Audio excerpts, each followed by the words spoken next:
সুপ্রিয় দর্শক, আসসালামু আলাইকুম। বিএসআরএম গণতন্ত্র এখন অনুষ্ঠানে আপনাদের সবাইকে স্বাগত জানাচ্ছি। আমি সিকান্দার রেমান। চলমান রাজনীতি নিয়ে কথা বলতে চাই, সেই সঙ্গে কথা বলবো আগামী জাতীয় সংসদ নির্বাচন নিয়ে। রাজনীতিতে ইসলামিক দলগুলোর প্রভাব এবং আগামী নির্বাচনে নানাবিধ যে সমীকরণ হচ্ছে সে বিষয়ে আজ আমরা আলোচনা করতে চাই। সেই সঙ্গে সমসাময়িক যে সমস্যাগুলো রয়েছে সেগুলো নিয়েও কথা বলতে চাই। চারজন অতিথি আমাদের আজকের অনুষ্ঠানে যুক্ত হয়েছেন। আমি পরিচয় করে দিচ্ছি। আমার ডান দিকে রয়েছেন ব্যারিস্টার রুমিন ফারহানা, সাবেক সংসদ সদস্য। এরপর রয়েছেন আরিফুল ইসলাম, উচ্চতর পরিষদ সদস্য, গণ অধিকার পরিষদ। আমার বাদিকে রয়েছেন বীর মুক্তিযোদ্ধা সর্দার সাখাওয়াত হোসেন বকুল, সাবেক সংসদ সদস্য, বিএনপি নেতা। সবশেষ রয়েছেন ব্যারিস্টার আসাদুজ্জামান ফুয়াদ, সাধারণ সম্পাদক এবি পার্টি। আপনার চারজনকে আজকের আলোচনায় স্বাগত জানাচ্ছি। আলোচনা শুরু করতে চাই ব্যারিস্টার আসাদুজ্জামান ফুয়াদ আপনাকে দিয়ে। নির্বাচন নিয়ে কথা হচ্ছে এবং সবশেষ যে আপডেট সেটি হচ্ছে অন্তর্বর্তীকালীন সরকার যদি নিরপেক্ষ না থাকে সেক্ষেত্রে নির্বাচনকালীন সময়ে নিরপেক্ষ সরকারের প্রয়োজন হতে পারে, বিএনপি বলছে। আপনাদের অবস্থানটা জানতে চাই। দেখেন, এখানে আমি তো কোনো ঝামেলা দেখতেছি না। আজকে তথ্য উপদেষ্টা এটা আবার একটা রেসপন্স দিয়ে ফেসবুকে স্ট্যাটাস দিয়েছে। It's perfectly fine, this is the beauty of democracy. বাংলাদেশের আমাদের ন্যাশনাল ট্রমার একটা এক্সপোজার হচ্ছে যে আমরা সিঙ্গুলার ওপিনিয়নে অভ্যস্ত হয়ে গেছি গত 16 বছরে।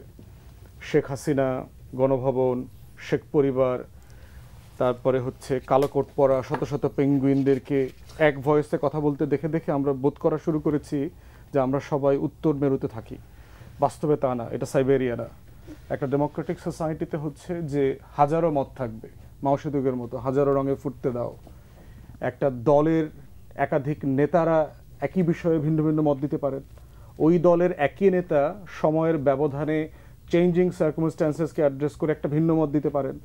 রাজনৈতিক দলগুলো ভিন্ন ভিন্ন মত দিচ্ছেন।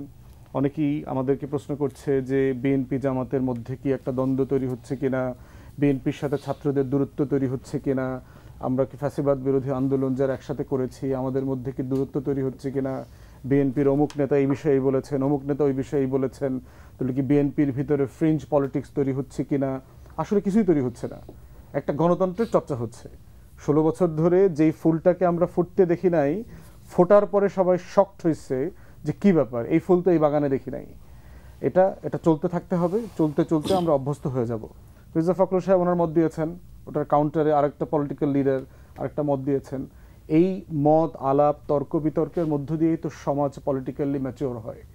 যেটা হয় যে আপনার যে নদীতে জোয়ার ভাটা হয় না সেটাতে শ্যাওলা পড়ে যায়।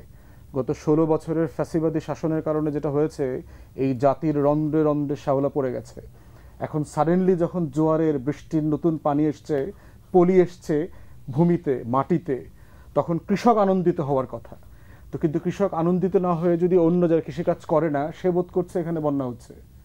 তো আমরা যারা গণতন্ত্রের কৃষক আমরা দেখতে পাচ্ছি যেখানে আসলে পলি পড়ছে, এই মাটিটা উর্বর হচ্ছে, বৃষ্টির নতুন পানি এসছে গণতন্ত্রের আকাশে, শ্যাওলাগুলো সরে যাচ্ছে। অতএব এই প্রবাহর মধ্যে দিয়েই হচ্ছে একটা রাষ্ট্র আকারে হাজির হয় এবং থাকে। অতএব এখানে কোনো সংকট দেখতে পাচ্ছি না। অ্যাবসলিউটলি ফাইন, দুইটা স্টেটমেন্টই কারেক্ট এবং দুই স্টেটমেন্টের মধ্যে ইন প্রিন্সিপাল কোনো বিরোধ নাই। ফখরুল সাহেব বলছেন যে একটা ক্রেডিবল ইলেকশন হবার জন্য আমরা স্টেট ইনস্টিটিউশন অ্যাপারেটাসকে এমনভাবে দেখতে চাই যেটার মধ্য দিয়ে যে স্টেট অ্যাপারেটাস যে নিউট্রালি পারফর্ম করছে সেই ক্রেডিবিলিটি যেন কোশ্চেনেবল না হয়। এক্স্যাক্টলি নাহিদও তাই বলেছে যে 111-এর সরকারের মতো সরকার যদি আসে, 2008-এর নির্বাচনে কি হয়েছে, ভারতের সমর্থনে আমাদের গোয়েন্দা সংস্থা আর্ম ফোর্সেস মিলে বিএনপিকে পরিকল্পিতভাবে 100 সিটে পরাজিত করেছে। ওইটা তো একটা ক্রেডিবল মডেল না। সো নাহিদও ইনফ্যাক্ট ইনফার করছে যে একটা ক্রেডিবল ইলেকশনই হচ্ছে এই সংস্কারের এন্ড এক্সিট রুট।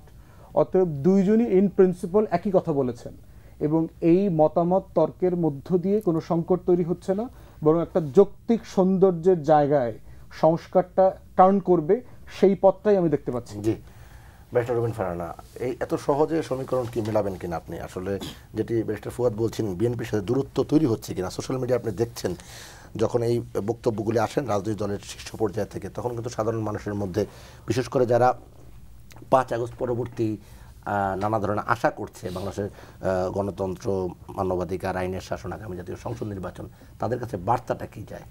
দেখুন, যারা বাংলাদেশে গণতন্ত্র চাইছে, যারা চাইছে ভিন্ন বহু মতের মানুষের সম্মেলন হোক, প্রত্যেকটি মানুষ যার যার মত সাহসের সঙ্গে এবং নির্ভয়ে প্রকাশ করতে পারুক, সেই জায়গাটিতে তো হতাশ হবার কিছু নেই। কারণ বিএনপি একটি বৃহৎ রাজনৈতিক দল। এই দলটির নিজস্ব মত থাকবে, রাজনৈতিক কৌশল থাকবে, রাজনীতি আগামীতে কিভাবে করবে তার এক ধরনের প্ল্যান প্রোগ্রাম থাকবে।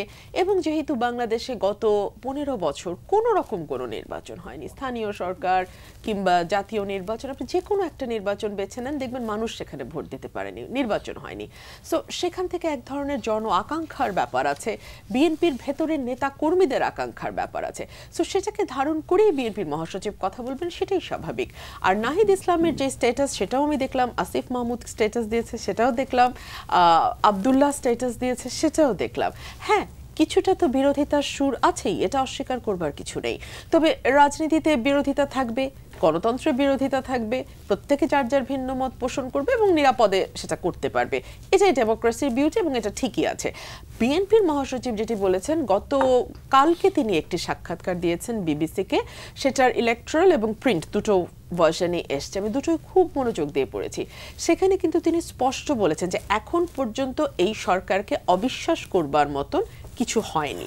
তবে যদি কখনো মনে হয় যে সরকার কোনো বিশেষ গোষ্ঠী, দল, মতকে কিছুটা সাপোর্ট দেবার চেষ্টা করছেন, ফ্যাসিলিটেট করবার চেষ্টা করছেন, তাহলে আসলে আরেকটি নিরপেক্ষ সরকারের অধীনে আমাদের নির্বাচন চাইতে হবে। বিকজ বাংলাদেশে তো এই ব্যাপারে আমার মনে হয় 17 কোটি মানুষ কারো দ্বিমত নাই যে দলীয় সরকার কিংবা কোনো দিকে একটু বায়াসড সরকারের অধীনে নির্বাচন বাংলাদেশে সুষ্ঠু হয় না। সো এই সরকার যদি এমন কোনো আচরণ করে যাতে মনে হতে পারে, আজকে সকালে তিনি যখন শহীদ আসাদের স্মৃতিচারণ অনুষ্ঠানে গেছেন, তখন তিনি বলেছেন হ্যাঁ, কিছু কিছু জায়গায় আমার মনে হচ্ছে যে সরকারটি হয়তোবা কোনো একটি বিশেষ গোষ্ঠীকে সুবিধা দিচ্ছে। ফর এক্সাম্পল, উনি এটা ক্লিয়ার করেননি। আমি আমার সাদা চোখে যেটা দেখি, ধরুন হঠাৎ করে চিফ অ্যাডভাইজার বলছেন যে আমরা ভোটারের বয়স 17 করে দেব। কোনো জায়গা থেকে ভোটারের বয়স 17 করবার মতন কোনো প্রস্তাব, কোনো দাবি, কোনো আকাঙ্ক্ষা কোথাও কি আপনারা শুনেছেন? আমি শুনিনি। তারপরে আমরা দেখলাম যে কমিশন গঠিত হয়েছে, রিফর্ম কমিশন, সেখান থেকে রিপোর্ট এসছে আমরা 25 বছর না 21 বছর বয়সে এমপি ইলেকশন করবার জন্য সে এলিজিবল হবে। আমি এটাতে কোনো দোষ দেখি না, এলিজিবল হতেই পারে। আমরা 70 বছরের সাংসদ দেখেছি যিনি কোনো কথাই বলতে পারেন না, কোনোভাবেই কন্ট্রিবিউট করতে পারছেন না। আবার অনেক ইয়াং পার্লামেন্টারিয়ান আমরা পেয়েছি যারা হয়তো অসাধারণভাবে কন্ট্রিবিউট করেছেন। সো বয়স যদি 21 হতে চায় কোনো অসুবিধা নাই, বাট কেন, মানে কেন হঠাৎ মনে হলো 21 করা হবে? এটা তো আলাপ আলোচনার ভিত্তিতে এই সিদ্ধান্তটা আসেনি। এটা সংস্কার একটা প্রস্তাব, হ্যাঁ, এটা পরে আলাপ আলোচনার দিকে যাবে। কিন্তু সাধারণ সাদা চোখে যদি আপনি দেখেন, মানুষের একটা পারসেপশন তৈরি হবে যে ইয়াং জেনারেশনকে, জেন জিকে কোনো না কোনোভাবে ফ্যাসিলিটেট করবার জন্য, প্রমোট করবার জন্য একই সাথে সংস্কার commission as well as government তারা ফ্যাসিলিটেট করার চেষ্টা করছে। আমি লাস্ট এক্সাম্পল আপনাকে দিই। ঘোষণাপত্র নিয়ে অনেক রকম বাহাস হলো, স্টুডেন্টরা বলল নাও অর নেভার, আজকে অথবা কোনো দিনও না, এরকম একটা একেবারে মানে মানে খুব স্ট্রং পজিশনে চলে গেল। সরকার কিন্তু শুরু থেকে বলে আসছে it's a private initiative. What does a private initiative mean? That means it has nothing to do with the government. গভর্নমেন্টের সাথে এটা কোনো সম্পর্ক নাই। কিন্তু হঠাৎ করে ওই দিন রাত 1টা-1:30টার দিকে কোনো ঘোষণা তেমন আসলো না, কিন্তু আমরা দেখলাম গভর্নমেন্ট বলছে এটা আমরা দেবো। তারও পরে গভর্নমেন্ট বলছে আমরা এটাকে ফ্যাসিলিটেট করব, এবং বলা হলো 15ই জানুয়ারির মধ্যে হবে। আজকে 25শে জানুয়ারি, কিন্তু এখন পর্যন্ত কিন্তু আমরা কোনো ঘোষণা পাইনি। বাট আমরা দেখেছি গভর্নমেন্টের সাথে স্টুডেন্টসরা কিছুটা অ্যামালগেমেটেড হয়ে যাচ্ছে। আমি একটা প্রশ্ন রেখেছিলাম আজকে, আমি যদিও সেটার খুব একটা ক্লিয়ার উত্তর পাইনি, যে বৈষম্য বিরোধী ছাত্র আন্দোলনের সাথে জাতীয় নাগরিক কমিটির সম্পর্কটা কি, তাদের দায়িত্ব কি, এবং আগামীতে যে দলটি হতে যাচ্ছে সেটার সাথে এই দুটোর কি সম্পর্ক? জি, এই বিষয়ে আপনার কাছে আরো কথা বলবো। আরিফুল ইসলাম, আপনার দলের অবস্থান জানতে চাই, সেই সঙ্গে আপনারা কি ভাবছেন জাতীয় সংসদ নির্বাচন নিয়ে? আসসালামু আলাইকুম, ধন্যবাদ আপনাকে, এবং এই মুহূর্তে বাংলা ভিশনের যত দর্শক দেখছেন অনুষ্ঠানটি সকলকে শুভেচ্ছা জানাচ্ছি। আপনি যেটি বলছেন যে আসলে আমাদের দলের অবস্থান জাতীয় ইলেকশনের বিষয়ে কি, আপনি একটা জিনিস দেখেন যে বাংলাদেশের মানুষ দীর্ঘ 17 বছর ধরে গণতন্ত্র, বাক স্বাধীনতা, এমনকি মানবাধিকারটা পর্যন্ত পায়নি।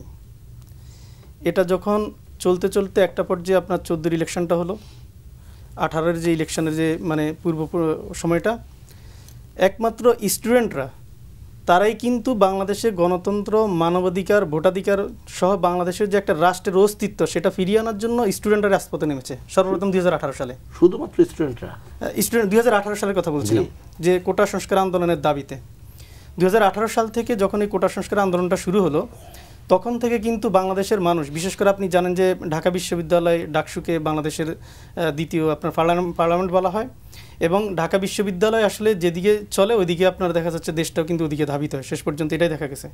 তো সেই জায়গা থেকে ওখান থেকে ইনিশিয়েটিভ নেওয়া হলো, এবং 2018 থেকে 2024 সালে রাজপথের একমাত্র বিরোধী ভয়েস এই 18 কোটা সংস্কার আন্দোলনের প্রেক্ষাপটে তৈরি গণ অধিকার পরিষদ বা আমাদের যে কাজটা মানে চলছে, এবং সেই জায়গা থেকে এগুলি মানে বলতেছেন যে আপনি মানে তথ্য প্রমাণ দিয়ে বলতেছেন না, মানে আমরা কোথায় ছিলাম তখন আসলে আপনি বলছেন? আমরা বলছি না, আপনাদের সকলের ভূমিকা ছিল, আপনাদের সহযোগিতা ছাড়া সেটা সম্ভব হয়নি। একমাত্র বলতে পারেন না, আপনারা অন্যতম ভূমিকায় বলতে পারেন, বা এটা একমাত্র বললে আচ্ছা ঠিক আছে, অন্যতম ভূমিকা ছিল, এবং একই সাথে তখন আপনার যে বিরোধী যে ভয়েসটা, এই ভয়েসটা রাজপথে জারি রাখার ক্ষেত্রে আমাদের যে ভূমিকা ছিল, এবং একই সাথে 2024 সালেও আমাদের দেখা যাচ্ছে যে মানে তারাই নেতৃত্বে এসছে যারা দীর্ঘদিন তৈরি হয়েছে এই সময়টায়। তো সেই জায়গা থেকে আপনার যে এখন যে নির্বাচনটা, আমরা এই যে এত আন্দোলন হলো, এত যে বিষয়টা হলো, যদি আজকে নর্মালি এই মানে সরকার পড়ে যেত, তাহলে একটা ন্যাচারাল ওয়েতে যেভাবে আছে এইভাবে একটা ইলেকশনের কথা আমরা বলতে পারতাম। কিন্তু এই মুহূর্তে যেহেতু কোনো স্বাভাবিক বিদায় না, একটা আমরা স্বৈরাচারকে বিদায় করেছি, এটা কোনো স্বাভাবিক বিদায় না, সেই স্বাভাবিক বিদায় যেহেতু না, এটা অনেক দাবি কিন্তু রয়েছে। সেই দাবির একটা অংশ হিসেবে দেখেন, একই সাথে যদি আজকে আমরা নির্বাচনটা নর্মালি মানে কোনো ধরনের সংস্কার বা কোনো ধরনের আমরা পরিবর্তন ছাড়া যদি আমরা দিয়ে দিই, সেক্ষেত্রে কি ঘটবে আপনারা সেটা কিন্তু এরই মধ্যে দেখতে পাচ্ছেন, এবং বাংলাদেশের মানুষও দেখেছে যে আসলে কি হইতে পারে। তো সেই জায়গা থেকে একটা মানে সংস্কার এবং একটা আসলে একটা সঠিক একটা ব্যবস্থার পরেই আমরা এই নির্বাচনটা আমরা দিতে পারি। এবং সেটা কতদিন, যে সংস্কারটা আপনার যতদিন ধরে প্রয়োজন সেটা আমরা দিতে রাজি। তবে এই জায়গাটায় বর্তমান ইন্টারিম সরকারে যারা আছে তাদের আরও অনেক বেশি দায়িত্বশীল ভূমিকা যেমন রাখতে হবে, এবং একই সাথে রাজনৈতিক দলগুলোর সঙ্গে, আপনি জানেন যে রাজনৈতিক দল ইন্টারিম সরকারে যারা আছে, বৈষম্য বিরোধী ছাত্র আন্দোলন, ছাত্র অধিকার, ছাত্র শিবির, ছাত্র দল, সবগুলো স্টেক হোল্ডারের মাধ্যমে কিন্তু এই গণঅভ্যুত্থান সংগঠিত হয়েছে। ফলে আমরা যেহেতু প্যাসিবাদের বিরুদ্ধে ঐক্যবদ্ধ ছিলাম, তাহলে এখন কেন আমাদের ঐক্য নষ্ট হচ্ছে, সেই প্রশ্ন সবার আগে আমাদের করতে হবে। জি, ধন্যবাদ। বীর মুক্তিযোদ্ধা সর্দার সাখাওয়াত হোসেন বকুল, আপনি আলোচনা শুনছিলেন। বিরতির আগে আপনার কাছেই সবশেষ জানতে চাওয়া সেটি হচ্ছে দূরত্ব, রাজনৈতিক দলগুলোর মধ্যে এই মুহূর্তে যে দূরত্বর কথা বলা হচ্ছে, আসলে দূরত্ব হচ্ছে কিনা, নাকি ব্যারিস্টার ফুয়াদের মতো আপনিও বলবেন না এটা গণতন্ত্রের সৌন্দর্য? আপনার অবস্থান, আপনার অভিজ্ঞতা কি বলে? ধন্যবাদ আপনাকে। সেই সাথে আমি প্রথমে খুব শ্রদ্ধার সাথে স্মরণ করি 1969-এর এই দিনটি, 24শে জানুয়ারি, পাক স্বৈরতন্ত্রের বিরুদ্ধে আমরা তখন ছাত্র গণ অভ্যুত্থানের সৃষ্টি হয়েছিল। সার্থকতার সাথে তার পরিসমাপ্তি ঘটেছিল 24শে জানুয়ারি 1969।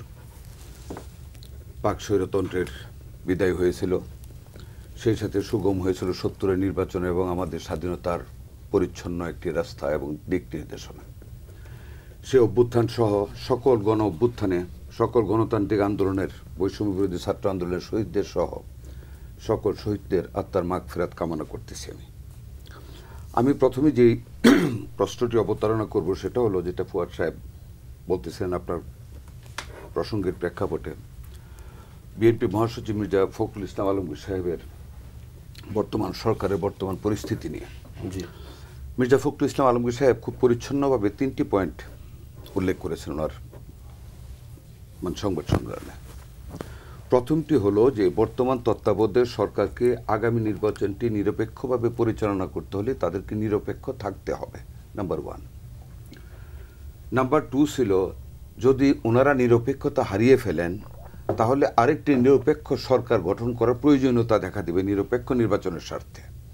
লাস্ট ওয়ার্ডটা আমি উইদিন ব্র্যাকেট রাখলাম। থার্ড কমেন্টটা ছিল, বৈষম্য বিরোধী ছাত্র আন্দোলনের নেতৃবৃন্দ যদি নির্বাচন করতে চায় তাহলে তত্ত্বাবধায়ক সরকারের থেকে যদি করে সেটা কোনো রাজনৈতিক দল মেনে নেবেন না। 3টা কথাই অত্যন্ত প্রাসঙ্গিক বলেছেন, যার উত্তরে নাহিদ সাহেব বলেছেন যেটা ফুয়াদ সাহেব বলেছেন যে একই ধরনের কথা। আমি with all respect I differ with him, because ওনার যে ইঙ্গিতটা দিয়েছেন মহাসচিবকে লক্ষ্য করে যে উনি 1/11 পুনরুত্থান ঘটাতে চাই, এটা সঠিক বলেননি। 1/11 government they failed to hold a fair and free election. 2008-এর নির্বাচন ফেয়ার অ্যান্ড ফ্রি ইলেকশন হয় নাই। তাদের মনোভাবটা যেটা ছিল সেটা নিরপেক্ষতা ছিল না তাদের কাজকর্মের মধ্যে। সেগুলিতে ডিটেলস আমি যেতে এখন চাই না, কারণ এই মুহূর্তে সেটা করা সম্ভব হবে না। সুতরাং নাহিদ ইসলামের যে বক্তব্যটা ওটা আমি মনে করি একটা বায়াসড বক্তব্য দিয়েছেন, এবং মির্জা ফখরুলের মতন একজন সজ্জন ব্যক্তির কথাকে সম্পূর্ণভাবে উপলব্ধি না করে এরকম একটা কমেন্ট করা খুব সমীচীন হয়েছে বলে আমি মনে করি না। দুইজনের কথার সুর একই না। আমি মিস্টার ফুয়াদের সাথে এখানে একমত হতে পারলাম না, কারণ মির্জা ফখরুল খুব স্পেসিফিক্যালি 3টা পয়েন্ট বলেছেন, 3টাই যুক্তিসঙ্গত পয়েন্ট নিরপেক্ষতার জন্য। কারণ এই সরকার যদি তার নিরপেক্ষতা হারায় তাদের অধীনে নিরপেক্ষ নির্বাচন করতে পারবে না, এটা সকল রাজনৈতিক দলই বলবে। সুতরাং এই ব্যাপারটা একেবারেই ক্লিয়ার। আরেকটা জিনিস যেটা বলেছেন যে ওই রাজনৈতিক দলের মধ্যে একটা বিভেদ, দেখেন এটা যেটা ফুয়াদ সাহেব বলেছে, আমি এখানে দেখছি সে বিরাট অ্যারেবল ল্যান্ড গণতন্ত্রের জন্য। কারণ আমাদের সেই 52 আন্দোলন থেকে শুরু করে আন্দোলনের ভিতর দিয়েই কিন্তু আমাদের জন্ম। যদিও we are very shameful for the reason যে আমরা রাজনীতিবিদরা ব্যর্থ হয়েছি 53 বছরের গণতন্ত্রকে পুনরায় আনতে। কাজে এখন অনেক নসিহত আমাদের শুনতে হবে, অনেক নসিহত শুনতে হচ্ছে। But at the end of the day আপনাকে এটাও স্বীকার করতে হবে এই গণতন্ত্রের পূর্ণ বাস্তবায়নটা কিন্তু রাজনীতিবিদদের মাধ্যমেই হতে হবে, এর বাইরে কিন্তু কোনো ব্যতিক্রম নেই। আপনি এই যে সংস্কারের কথা যতভাবে আপনি আনেন না কেন, who will do the reforms, who are authorised to do it. গণতন্ত্রের কাছে আপনাকে ফিরে যেতে হবে, সেখানে মানুষের কাছে যেতে হবে আপনাকে। আর মানুষ মিনস মানুষকে কে রিপ্রেজেন্ট করবে? এ ফেয়ারলি ইলেক্টেড পার্লামেন্ট। কাজে সেই পার্লামেন্ট ইলেকশনকে আপনি গুরুত্ব দিয়ে সামনের দিকে এগিয়ে যেতে হবে, এবং সেইখানে সংস্কার আজকে যদি বর্তমান interim government if they can hold a fair and free election, democratic election in the country, that will be the best reforms for them. সারা জাতি তাদেরকে মনে রাখবে এই গভর্নমেন্টকে, যে ওনারা আমাদেরকে at the end of the day, at the end of the struggle, we saw a light at the end of the tunnel, and that tunnel was build up by this interim government, যে তারা একটা fair and free election আমাদেরকে করে দিয়েছেন। এটাই কিন্তু best reforms. তারপর আপনি ধরেন 91-এর ইলেকশনের আগে 3 দলের একটা রূপরেখা ছিল পার্লামেন্টে ডেমোক্রেসি করার জন্য। I was then member of parliament. It was not legally mandatory for BNP government to establish the parliamentary democracy. But আমাদের ফার্স্ট পার্লামেন্টারি পার্টি মিটিং আমাদের নেত্রী বেগম খালেদা জিয়া বলেছেন it has got moral values, এবং আমাদের নেত্রী বলার পরে এটাকে তৎকালীন প্রেসিডেন্ট শাহাবুদ্দিন সাহেব বলেছিলেন ইয়েস, এই 3 দলের জোটের রূপরেখার এই পার্লামেন্টারি ডেমোক্রেসির একটা মরাল ভ্যালুজ আছে এই কথাটার। কাজে আমরা সেই মরাল ভ্যালুজকে গুরুত্ব দিয়ে আমরা সংসদে পার্লামেন্টারি ডেমোক্রেসি ইস্টাবলিশ করেছিলাম। I was the member of that parliament. আমি যেটা বলতে চাই, এখন যে সংস্কারগুলি হবে, এই সংস্কারগুলি যেমন একটা কি রবিন ফারানের কথা বলেছিল, যাই হোক বলে গেছি আমি, রূপরেখা অনেক কিছু আসছে যে 17 বছর ধরে ভোটার করবে। আচ্ছা, যে আপনি 17 বছর ভোটার করেন, ফুট করে আপনি বলে ফেললেন, এখন তো 18 বছরে আমরা প্রাপ্তবয়স্ক, আমাদের কনস্টিটিউশনে আছে, এবং ল যদি 17 বছরের একটা ছেলে কোনো অন্যায় করে, জুবিনাইল ডিলিনকুয়েন্সি, তাকে আপনি তো হ্যাং করতে পারবেন না, শিশু নিবারণ কেন্দ্রে নিতে হবে আপনার অপরাধ নিবারণ কেন্দ্রে। এখন যদি 17 বছরে আপনি ভোটার করেন, then he will be treated as an adult. তা আপনি ওইটা চেঞ্জ না করে, আইনটা সংবিধানটা সংশোধন না করে, আপনি সে যদি এখন একটা অন্যায় করে তাকে আপনি ফাঁসিতে নিতে পারবেন? আপনি একদিকে বলবেন সে অ্যাডাল্ট ভোটার হয়েছে, কিন্তু আপনি ফাঁসিতে নিতে পারবেন না। এই যে contradictory declaration from the top buses of the government, এটা কিন্তু ডিজায়ারেবল না। আপনি সাজেস্ট করেন সংস্কারের, সেগুলির সকল রাজনৈতিক দলের একটা কনসেনসাস হতে হবে। সেই কনসেনসাসটাকে থ্রো করতে হবে জাতির সামনে, যে look, we have all united to do this reforms after the fair and free election, and that would be done by the parliament. সেইখানে parliament shall be bound to do that reforms. যদি আমরা আর দেখেন আরেকটা জিনিস, রাজনীতিবিদদের কিছুটা আপনি কনফিডেন্সে নিতে হবে। আজ থেকে 2 বছর আগে রাষ্ট্রীয় কাঠামোকে মেরামত করার জন্য আমাদের নেতা জনাব তারেক রহমান সাহেব 31 দফা আলোচনা করবো না বিরতির পর, 31 দফা দিয়েছে। কাজে আমরা কিন্তু সংস্কারের পক্ষে, কিন্তু আমরা একটাই কথা, আমরা একটা নিরপেক্ষ নির্বাচন চাই, এবং it is not impossible to hold this election within a very urgent period of time, within 6 months। 3 মাসের ভিতরে করারও আমাদের অভিজ্ঞতা রয়েছে অতীতের 2টা ইলেকশন। কাজে আমরা একটা অত্যন্ত তড়িৎ গতিতে প্রয়োজনীয় একটা জরুরি সময়ের ভিতরে একটা নির্বাচন করছি। আমরা বিরতি নিয়ে ফিরছি। সুপ্রিয় দর্শক, আপনারা দেখছেন বিএসআরএম গণতন্ত্র এখন। ছোট্ট একটা বিরতি নিয়ে ফিরছি, আশা করি আমাদের সঙ্গে থাকবেন।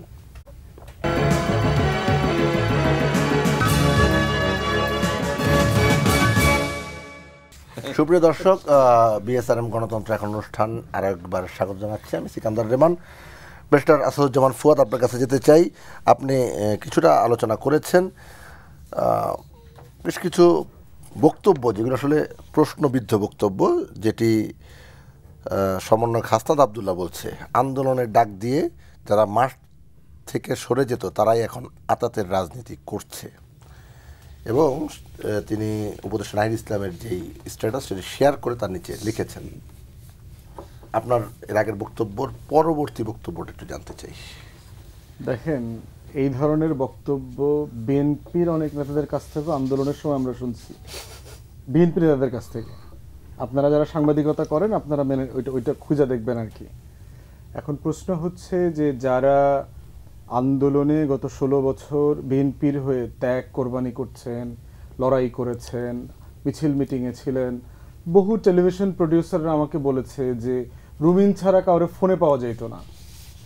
তো এখন এটা বললে তো ইনফ্যাক্ট আপনি কাউকে দোষ দেওয়া না দেওয়ার প্রশ্ন না, প্রশ্ন হচ্ছে যে এক একটা আন্দোলনে এক একজন সাহসী ভূমিকা পালন করতে পারে, বাকিরা পারে না, পেরে ওঠে না। বকুল ভাইকে জিজ্ঞেস করেন তার কয়টা ক্লাস ফ্রেন্ড ইউনিভার্সিটি থেকে যুদ্ধে গেছে, উনি গেলেন কেন? এখন প্রশ্ন হচ্ছে ওনাদেরকে আপনি কিভাবে এক্সক্লুড করবেন? একটা লড়াইতে অংশগ্রহণ করতে পারাটার মধ্যে যে স্পিরিট দরকার হয় সেটা একটা দলের সবার মধ্যে নাও থাকতে পারে। তো এই জন্য আমি বোধ করছি যে মানে এগুলোকে খুব বেশি নেগেটিভলি আলোচনা করবার মধ্য দিয়ে যে গণতন্ত্রের উত্তরণের যাত্রায় আমরা যেতে চাই, এটা আসলে ফাংশনাল হবে না, কোনো পক্ষ লাভবান হবে না আওয়ামী লীগ ছাড়া। যে আজকে বিএনপির সাথে জামাতের সম্পর্ক খারাপ, জামাতের সাথে হেফাজতের সম্পর্ক খারাপ, চরমনায়ের খারাপ, অথবা বিএনপির সাথে খেলাফত মজলিসের ঐক্য হইতেছে, যুগপথ থেকে অমুক অমুক বের হয়ে চলে যাইতেছে, ছাত্রদের সাথে অমুকের সম্পর্ক খারাপ, এই আলোচনাগুলো সামারালি আওয়ামী লীগের পকেটে যাচ্ছে। দিন শেষে আমাদের লড়াইটার গোড়াটা মাথায় রাখতে হবে যে আমাদের মধ্যে ভিন্নমত আছে, থাকতেই হবে। প্রত্যেকটা পলিটিক্যাল পার্টির তো সেপারেট কনস্টিটিউয়েন্সি আছে। একই পলিটিক্যাল পার্টির একই কনস্টিটিউয়েন্সিতে ডিফারেন্ট নেতার আবার ডিফারেন্ট কনস্টিটিউয়েন্সি আছে। আপনি খবর নিয়ে দেখেন, যারা এই যে কনস্টিটিউয়েন্সি পলিটিক্স করে, আপনার দুই পাশে 2 এমপি আছে, তাদের পলিটিক্যাল পার্টির ভিতরে তো ফ্রিকশন আছে, ফ্রিঞ্জ আছে, এবং প্রত্যেকটা কনস্টিটিউয়েন্সিতে তার নিজস্ব ফ্রিঞ্জের আবার ডিফারেন্ট পলিটিক্স আছে। তো এখন প্রশ্ন হচ্ছে এটাকে কি আপনি মনে করবেন যে দল ভেঙে যাচ্ছে, দল আওয়ামী লীগে চলে যাচ্ছে, ব্যাপারটা এরকম না। আসলে এটা হচ্ছে পাওয়ার পলিটিক্সের ডায়নামিক্সটাই এরকম, ক্ষমতার রাজনীতি। যে একজন না, আপনি মহল্লাতে অনেক গ্ল্যাডিয়েটার্স আছে, এই জন্য রিয়েল গ্ল্যাডিয়েটার্স কোনটা, ওইটা সিনেট ডেকে বাঘ ছেড়ে দিয়ে যুদ্ধ করানো লাগছে যে রিয়েল গ্ল্যাডিয়েটারকে। তো রিয়েল গ্ল্যাডিয়েটার কখন আর বুঝবেন, নির্বাচন যখন আসবে তখন এই ফ্রিঞ্জের ভিতর থেকে রিয়েল গ্ল্যাডিয়েটার বেরোয় আসবে। তো এই জন্য এটা হলো সিনেটের ওপেন ময়দান। আপনি এখানে যুদ্ধ চলছে, আলোচনা, তর্ক বিতর্ক এগুলো সব চলবে, ফ্রিঞ্জ পলিটিক্স আছে, কিন্তু দিন শেষে এগুলোকে এত সিরিয়াসলি একটা স্টেটমেন্ট কনটেক্সটের বাইরে নিয়ে নেওয়া, কেটে দেওয়া, আগে কি পরে কি বলছেন না বলছেন, মোটা দাগে অবদানের জায়গাটা সব পক্ষকে মনে রাখতে হবে। যেটা আমি খেলার উদাহরণ দিয়ে বলি যে 87 মিনিট ধরে মেসি রোনাল্ডো খেলেছে, গোল হয়নি। সাবস্টিটিউট প্লেয়ার নেমেছে 88 মিনিটে এবং 89 মিনিটে সে গোল দিয়ে দিয়েছে 2 মিনিট খেলে। এখন প্রশ্ন হচ্ছে যে টিমের যখন ব্যাক এন্ডে আলোচনা হচ্ছে যে কার কারণে আজকে দল জিতেছে, এখানে যদি কেউ দাবি করে থাকে যে সাবস্টিটিউট প্লেয়ার 88 মিনিটে নেমে 89 মিনিটে যে গোল দিয়েছে তার জন্য দল জিতেছে, তাহলে প্রশ্ন হচ্ছে খেলা কি 88 মিনিটে শুরু হয়েছিল? 87 মিনিট ধরে কি কেউ না কেউ এই বলটা নিয়ে এই মাঠের ভিতরে দৌড়ায় নাই? দৌড়াইছে, গোলটা ওইখানে দিতে পারে নাই, কিন্তু বল নিয়ে কিন্তু দৌড়াইছে। আবার 87 মিনিট ধরে আমি দৌড়াইছি বইলাই 2 মিনিটে যার জার্সি এখনো ঘামে ভিজে নাই তারে এখন গোল্ডেন বুট দিয়ে দিতে হবে। আমাদের জায়গাটা হচ্ছে দেখতে হবে যে একটা কমন গোলের জন্য লড়াইটা কারা কিভাবে করেছে। হাসিনা বিরোধী একটা ফ্যাসিবাদী আন্দোলন এখানে হয়েছে, সব পক্ষ যার যার জায়গা থেকে ছোট ছোট করে বিন্দু বিন্দু লড়াই করেছে। এখানে প্রত্যেক পক্ষের লড়াই হচ্ছে এই ফ্যাসিবাদ বিরোধী আন্দোলনের ফুয়েল ছিল। যেই রিক্সাওয়ালাটা লাশটাকে হাসপাতালে পৌঁছে দিয়েছে কিন্তু টাকা নেয় নাই, তিনি ওই লড়াইতে ছিলেন। যেই রিক্সাওয়ালাটা মিছিলকে স্যালুট দিয়েছে সেই রিক্সাওয়ালাটা ওই লড়াইতে ছিলেন। যেই রেমিটেন্স না পাঠিয়ে শাটডাউন করে আমার প্রবাসী ভাই বোনরা এই লড়াইতে অংশগ্রহণ করেছিলেন, তারাও এই মিছিলের যোদ্ধা। যারা ব্লগার হয়ে সেই দূর দূরান্ত থেকে মতামত তৈরি করেছেন, প্রান্তিক জনগোষ্ঠীকে বুঝিয়েছেন যে ফ্যাসিবাদ কি, আওয়ামী লীগ কি, ফেরাউন কি, এই শতাব্দীর নমরুদ কারা, বাংলায় এই রাজবংশের দুঃশাসন কারা কায়েম করেছে, তারা প্রত্যেকে এই লড়াইয়ের অংশীদার। অতএব আমাদের জায়গা হচ্ছে যে বৃহত্তর শত্রুর জায়গায় আমাকে মাথায় রাখতে হবে দিল্লির দাসত্বের বিরুদ্ধে কারা কারা লড়াই করেছে, আওয়ামী ফ্যাসিবাদের বিরুদ্ধে কারা কারা লড়াই করেছে। এই লড়াইয়ে আমরা যারা ছিলাম আছি তারা সবাই আমরা মৌলিক জায়গাতে একমত, এবং এই একমতের প্রমাণ কিন্তু আমরা বারবার দিয়েছি। গত সপ্তাহে দেখেন জুলাই যে গণ অভ্যুত্থানের ফরমান লেখা নিয়ে যে বিতর্কটা হয়েছে, দিন শেষে কি হয়েছে? সকল রাজনৈতিক দল অন্তর্বর্তীকালীন সরকার প্রধান যখন ডেকেছেন গেছেন তো, তারা একমত হয়েছেন তো। তাহলে প্রশ্ন হচ্ছে প্রসেসের ব্যাপারে আপনি প্রশ্ন তুলতে পারেন, দাওয়াতটা ঠিকমতো দিয়েছে কিনা, ড্রাফটটা সময় মতো পার্টিগুলোকে পৌঁছানো হয়েছে কিনা, কমিউনিকেশনটা সম্মানজনক ছিল কিনা, এই বিতর্ক তোলবার রাইট আছে। কিন্তু বটম লাইনটা কি হয়েছে যে গণ অভ্যুত্থানের ফরমান লিখিত হবে, সকল রাজনৈতিক দল একমত হয়েছে। আপনারা দেখেন যে আপনি যদি বাংলাদেশ নামটা না বলে লাল সবুজের পতাকাকে রিপ্রেজেন্ট করে একটা ছবির কথা বলতে চান, আপনাকে সেই ফরেন সার্ভিস একাডেমির ছবিটার কথা বলতে হবে, যে একটা ছবি যেটা বাংলাদেশকে রিপ্রেজেন্ট করে, যেটা লাল সবুজের পতাকাকে রিপ্লেস করে দিতে পারে, যে ছবিটা 53 বছরে একমাত্র ছবি, যে সারা বাংলাদেশ একত্রিত হয়েছিল সেখানে। যতগুলো রাজনৈতিক দল আছে, বাম ডান আস্তিক নাস্তিক, যারা দিন রাত একজন আরেকজনকে নাই করে দিতে চায় কখনো কখনো, তারাও সেখানে গিয়ে বলেছে যে আমার স্বাধীনতার প্রশ্নে, আমার সার্বভৌমত্বের প্রশ্নে, জাতীয় স্বার্থের প্রশ্নে, আমার আত্মমর্যাদার প্রশ্নে কোনো ছাড় হবে না। ওই বাবুল কৃষকের মতো আমরা সবাই কাস্তে হাতে একমত হয়ে আছি এই প্রশ্নগুলোতে। অতএব রাজনীতির এই বিতর্ক তর্কের বাইরেও আমরা প্রত্যেকে এক একটা বাবুল কৃষক, কাস্তে হাতে লুঙ্গি পরে সীমান্তের দিকে তাকায়া থাকে। ওর ওই চোখ দুইটাই হলো দুইটা টেলিস্কোপ, ওর ওই কাস্তেটা হচ্ছে ব্যালিস্টিক মিসাইল, ওই চোখের ভিতরে যে ফিলিংসটা আছে, ওর ফিলিংসটা হচ্ছে বাংলাদেশকে পতাকাটাকে ধারণ করার ফিলিংস। অতএব ওই জায়গাকে দেখতে হবে ফ্রিঞ্জ স্টেটমেন্টকে নিয়ে আলোচনা করে আওয়ামী লীগকে অথবা ফ্যাসিবাদী রাজনীতিকে, ভারতকে স্ট্রেনথেন করার মধ্য দিয়ে আমরা কেউ বেনিফিশিয়ারি হব না। অতএব আমার একটা বৃহত্তর গোল থাকতে হবে যে এই রাষ্ট্রকে আমরা সবাই টেনে নিয়ে যেতে চাই যার যার জায়গা থেকে। এই টেনে নেওয়ার যে কোস্তা খান্তির যে লড়াইটা, কৃষকের লড়াইটা যেন আমরা ভুলে না যাই। আমরা রাজনৈতিক দল যে যেখান থেকে যে কাজটা করেছি, আমরা একটা কৃষকের রোল প্লে করেছি, ওই বাবুল কৃষক। এই জন্য ওই বাবুল কৃষকের জায়গা থেকে ভুল বোঝাবুঝি হবে, কেউ লুঙ্গি পরে আসবে, কেউ গামছা পরে আসবে, কেউ কোট স্টাই পরে আসবেন, কিন্তু দিন শেষে আমরা সবাই এই রাষ্ট্র সাপেক্ষে ওই বাবুল কৃষক, কাস্তে হাতে দেশের মুক্তির জন্য লড়াই করে যাচ্ছি, জাতীয় শত্রু মিত্রকে সামনে রেখে। জি, বেটার রবিন ফারহানা, আগের আলোচনা আপনি বলতে যাচ্ছিলেন ছাত্রদের নতুন দল, কিছুটা সরদার সাখাওয়াত হোসেন বকুল বললেন যে তিনটা বিষয়, একবারে তিনি স্পষ্টই বললেন।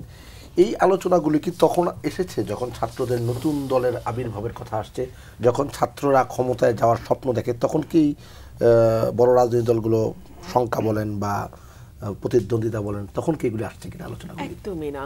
দেখুন, নতুন রাজনৈতিক দলের ঘোষণা যখন প্রথম আসলো ছাত্রদের পক্ষ থেকে, বিএনপি কিন্তু সেটাকে স্বাগত জানিয়েছে। বিএনপি কিন্তু একবারও বলেনি যে নতুন একটি রাজনৈতিক শক্তি, নতুন একটি রাজনৈতিক সংগঠন, নতুন একটি রাজনৈতিক দল হওয়ার ক্ষেত্রে বিএনপির ন্যূনতম কোনো আপত্তি আছে। তাছাড়া বিএনপি আপত্তি করবার কে? বাংলাদেশের 17 কোটি মানুষ যে যেভাবে পারে সে সেভাবে দল করতে পারে, খুলতেই পারে নতুন দল, তাতে কোনো আপত্তি নাই। আর আমাদের একটু মনে রাখা দরকার যে বাংলাদেশে সকল দল এক দল থেকে আবার বহু দল করবার যেই সংস্কৃতি, সেটা কিন্তু শহীদ প্রেসিডেন্ট জিয়াউর রহমানের হাত ধরে এসেছিল। বকুল ভাই তার বক্তব্যে স্পষ্ট করে বলেছেন, বাংলাদেশের সংসদীয় গণতন্ত্রের প্রতিষ্ঠা হয়েছিল আবার নতুন করে দেশনেত্রী বেগম খালেদা জিয়ার হাত থেকে, প্রেসিডেন্সিয়াল ফর্ম থেকে পার্লামেন্টারি ফর্মে আমরা গিয়েছিলাম। সো সুতরাং যে কোনো রিফর্ম, ফর এক্সাম্পল ভিশন 2030, এই যে এত সংস্কারের কথা হচ্ছে, এইটা পার্লামেন্টে এই নতুন নতুন সংস্কার আনতে হবে, সংবিধান এভাবে এভাবে নতুন করে করতে হবে, ইলেকশন কমিশনে চেঞ্জ আনতে হবে, এই যে পার্লামেন্ট এবং কনস্টিটিউশনের যে চেঞ্জগুলোর কথা বারবার বলা হচ্ছে, এটা কি বিএনপি তার ভিশন 2030-তে বলেন? আমি 31 দফা তো অনেক পরে এসছে।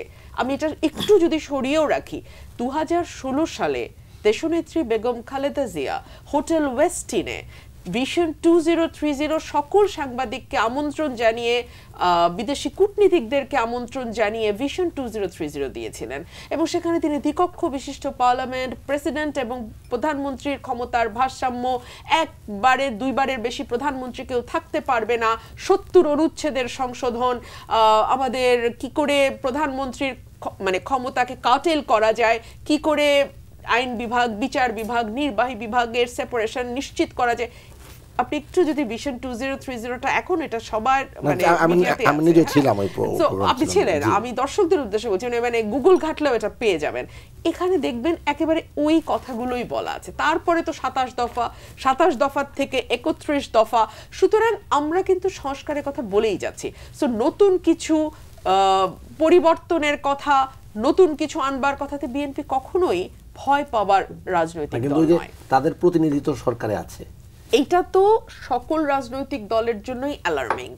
যারা যারা নির্বাচন করতে যাবে তাদের সকলের জন্যই এটা খুব স্বস্তিদায়ক তথ্য নয়।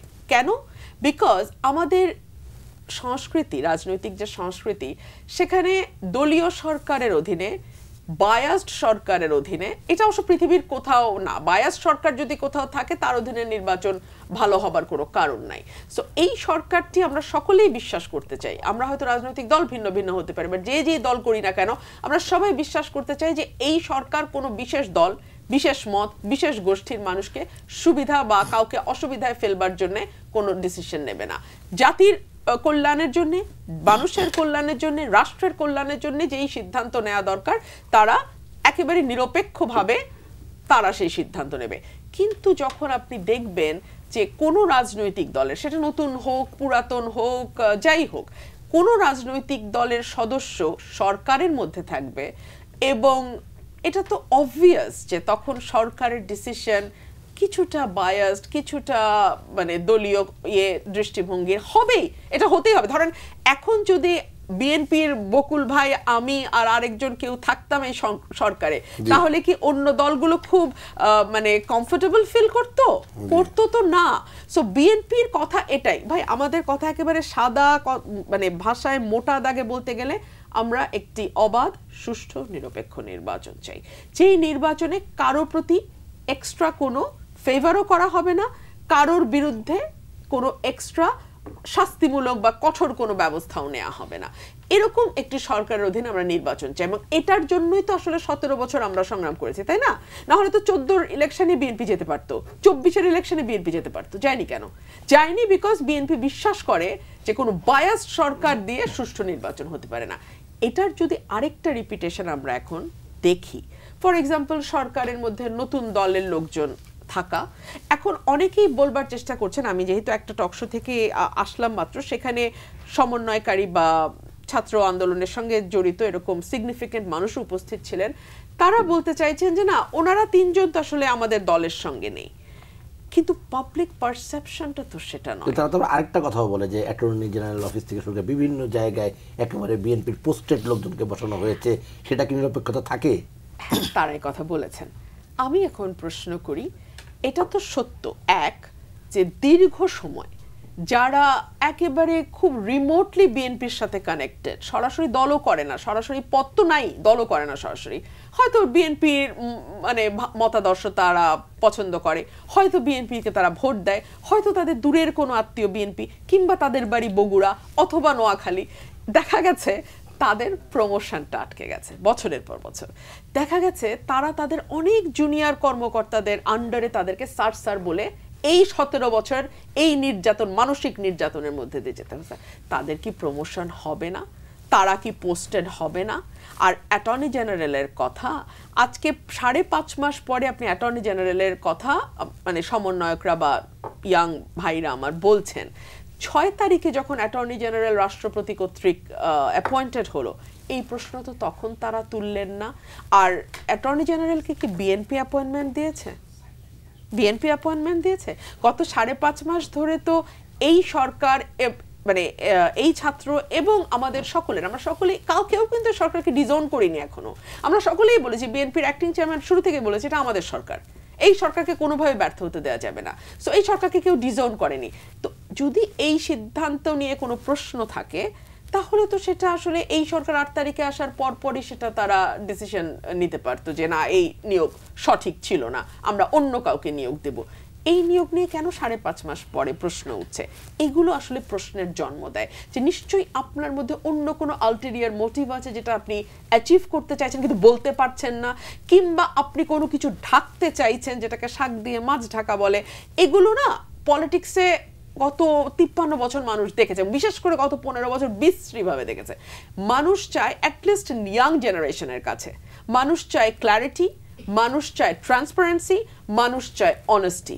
আপনি যদি clarity, transparency and honesty ensure করতে পারেন, আমি একজন রাজনৈতিক ক্ষুদ্র কর্মী হিসেবে বিশ্বাস করি নতুন রাজনৈতিক দল কিন্তু শক্তভাবে টিকে যাবে। কিন্তু এই জায়গাগুলোতে যদি আপনি কম্প্রোমাইজড অবস্থায় থাকেন, ভেতরে এক মুখে এক, সুবিধা মতো আপনি আপনার কথা বলছেন, কথা পাল্টাচ্ছেন সুবিধা মতো, যৌক্তিকভাবে নয় কিন্তু সুবিধা মতো, তাহলে কিন্তু মানুষ আপনাকে মনে করবে যে এত বছর যা ছিল থোর বড়ি খাড়া, খাড়া বড়ি থোর। জি শেখ কুতুব।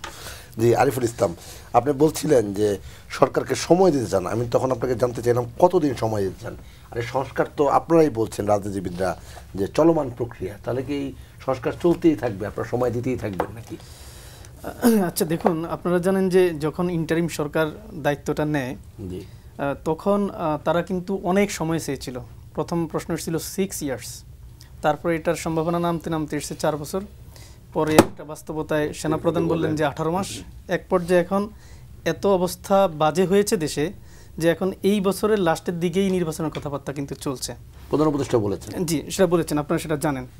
এখন এই বাস্তবতাগুলো কেন তৈরি হয়েছে, এই প্রশ্নটা কি আসলে কখনো এই জনমন কি উঠেছে? সবচেয়ে বড় যেই আশঙ্কার বিষয় সেটা হচ্ছে এই অভ্যুত্থানের মাধ্যমে শুধু বইয়ের কভারটা চেঞ্জ হয়েছে, মন্ত্রিপরিষদের স্থলে উপদেষ্টা পরিষদ বসেছে, কিন্তু আবার আইজিপির স্থলে নতুন আইজিপি এসছে, পুলিশ ম্যাক্সিমাম আগেরটাই, সেনাপ্রধান আগের যে সেট আপটা 15 বছরের যে সেট আপ ওই সেট আপটার মধ্যেই রয়েছে।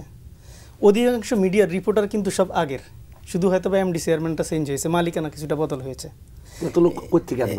হ্যাঁ, সেটাই আমি সেটাই আপনাকে বলছি। এখন এই যে জায়গাটা বাস্তবতা হচ্ছে এটাই না, এটা আসলে আমার মানে সহবক্তা যদিও হাসেন, কিন্তু ব্যাপারটা হচ্ছে আমরা পুরোপুরি ঝুঁকির মধ্যে আছি। এই ঝুঁকিটা কি রকম? হাসছে, এটা তার ছিল হাসি না, জানতে চাওয়া আর কি, কোথা থেকে আনবেন আপনি এত লোক, রাতারাতি কোথা থেকে? আমরা রাতারাতি আমরা আনতে চাই না, কিন্তু যে বিষয়টা হচ্ছে আমি আপনাকে আশঙ্কার কথাটা বলছি।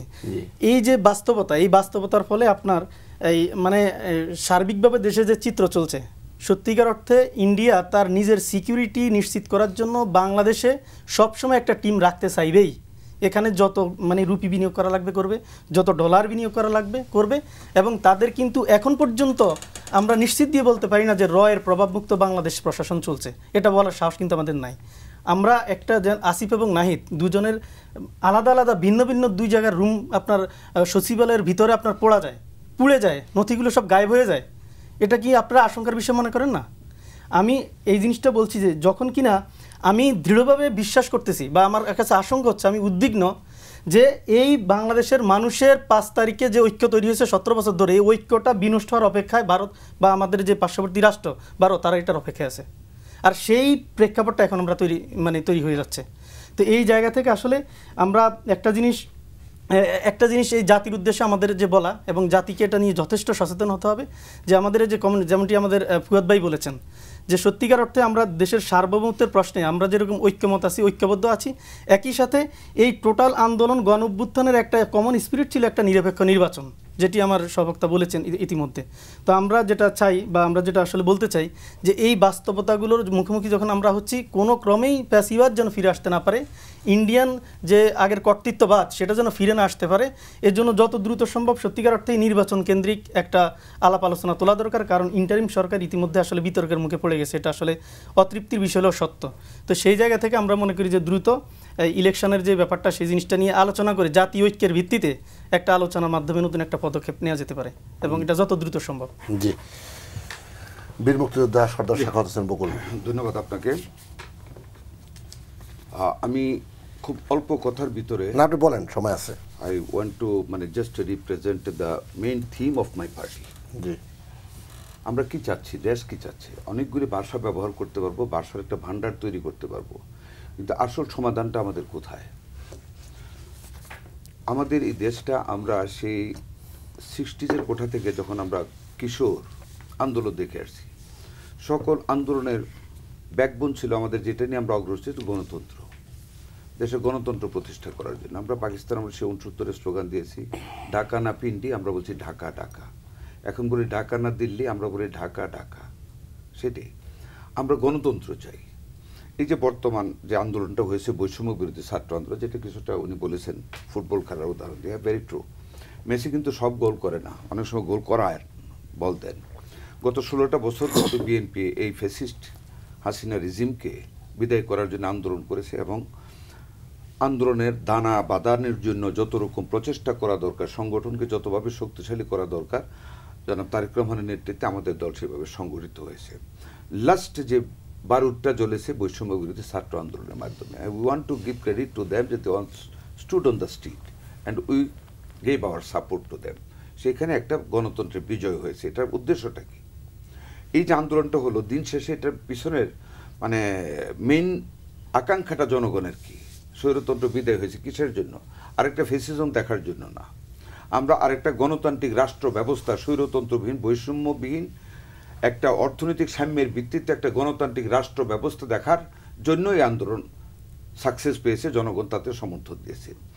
সেই গণতান্ত্রিক ব্যবস্থাটাকে কায়েম করার জন্য সকল রাজনৈতিক দলের একেবারে একটা পিসফুল কনসেনসাসের মাধ্যমে মিটিং হয়ে সকল রাজনৈতিক দলের ঐক্যমতের ভিত্তিতে জনাব আমাদের জাতির গর্ব ডক্টর ইউনূস সাহেবকে প্রধান উপদেষ্টা করে ওনার সাথে আলোচনার সাপেক্ষে একটা উপদেষ্টা পরিষদ করা হয়েছে। এখন অনেককে বলতে শোনা যায় টিভি মিডিয়াতে, আমি সেই ভাষা ব্যবহার করব না, অনেকে বলছেন প্রত্যেকটা উপদেষ্টা অপদার্থ অকর্মণ্য। আমি ওই ভাষায় বলবো না, কিন্তু আমি একটা কথা বলতে চাই আপনাকে এখানে আমার দর্শকদের উদ্দেশ্যে, যে আস্থা নিয়ে, যে আস্থার উপর ভিত্তি করে এই উপদেষ্টা মণ্ডলীকে গঠন করা হয়েছে, জাতির যে আস্থা তাদের উপর ছিল, আমি with all regards to them আমি বলতে চাই জাতি সে আস্থা হারিয়ে ফেলেছে। অনেকে অনেক রকম কথাবার্তা বলতেছে, যেমন দেখেন আপনি বালখিল্যতা থেকে এগুলির ধারণা হচ্ছে। একজন বলল, মানে ওই গ্রুপের, আমি আরও একটু মানে সিম্পলিফাই করতে চাচ্ছি না, যে মুজিববাদ আর জিয়াবাদ হবে না। আমরা মুজিববাদের কথা তো বলি না এই আন্দোলনে, আর জিয়াবাদ তো আমাদের দল কোনোদিন বলে নাই, never we told like that যে আমরা জিয়াবাদ করবো। হ্যাঁ, আচ্ছা, আরেকজন বলেছে নৌকা ডুবাইছি কি ধানের শীষ কানার জন্য? Who is he or who are they to say like that? ধানের শীষ ক্ষমতায় আসবে কি আসবে না, that will be decided by the 17 crore peoples of this republic. এটা কিন্তু আমার একটা বলার রাইট নেই যার একটা কানার জন্য। তার মানে কি উনি বা সাখাওয়াত হোসেন বকুল বা Rumin Farhana or mister Fuad or mister Arif are with the authority to give you in power? কাজে এইসব কথাবার্তা থেকে সন্দেহের কালিমাটা কিছুটা এই সরকারের দিকে যাচ্ছে, যেহেতু সরকারের ভিতরে পাশের চেয়ারে বসে কিছু কথাবার্তা বলা। যেমন আজকে আপনি দেখেন গতকাল থেকে একটা ডিভিশন দেখা যাচ্ছে। একজন উপদেষ্টা বলেছেন যদি কেউ উপদেষ্টা পরিষদের থেকে রাজনীতি করতে চায় তাহলে he or she should resign. পেপারে কিন্তু আসছে, অনলাইনে।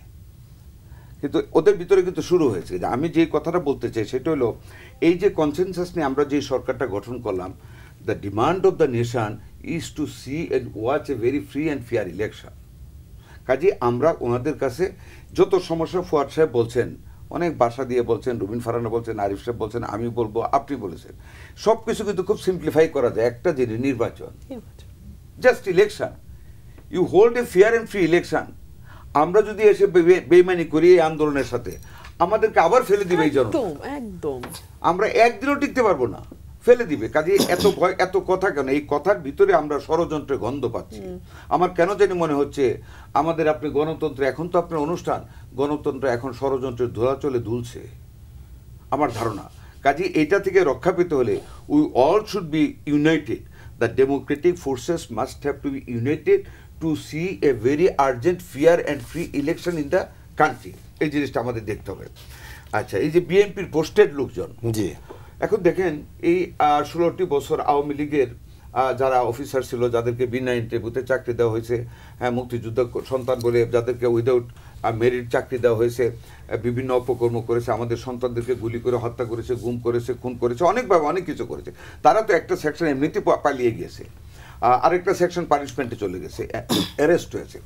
এরপরের সেকশনটা কারা? বিএনপির তো অফিসার যারা ছিল, তাদেরকে এখন প্রমোশন দিয়েছে। ওকে, ওনারা যদি মনে করে বিএনপির এই অফিসার XYZ যদি এখানে থাকে নির্বাচন ফেয়ার হবে না, ঠিক আছে, তুমি তোমার সাজেশন দাও, they will not be staying on that position, নতুন লোক আনা হবে for the interim period to hold the election, ওই পেরিফেরির ভিতরে অন্য লোক এনে করা হবে। কিন্তু ওইটার জন্য তুমি তো এটাকে টোটাল সিস্টেমকে এখন অ্যাটর্নি জেনারেলের প্রশ্ন এগুলি এনে কাদামাখা করে আমরা মনে হয় একটা ষড়যন্ত্রের জাল বোনা হচ্ছে গণতন্ত্রকে ব্যাহত করার জন্য, যে কোনো একটা মহল বা যে কোনো ব্যক্তি, মেবি আপনি, আরো এটা নির্দিষ্ট হয়ে যাবে, হ্যাঁ ডেফিনিটিভ হয়ে যাবে, জিনিসটা ক্লারিফাই হয়ে যাবে, এটা মানে মিরার লাইক মানে ক্রিস্টাল গোল্ডের মতো নিয়ে হয়ে যাবে, ক্লিয়ার হয়ে যাবে।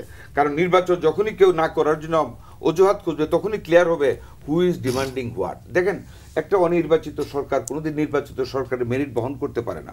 যেমন আমি যদি ওনার এক্সাম্পল সাইট করতে না চাই, but it is the sentiment of the whole world, democratic ওয়ার্ল্ডের।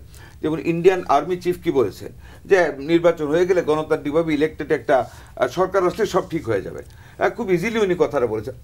দ্য ফ্যাক্ট ইজ দ্যাট একটা নির্বাচিত সরকারের values to the world community is much more than the unelected government.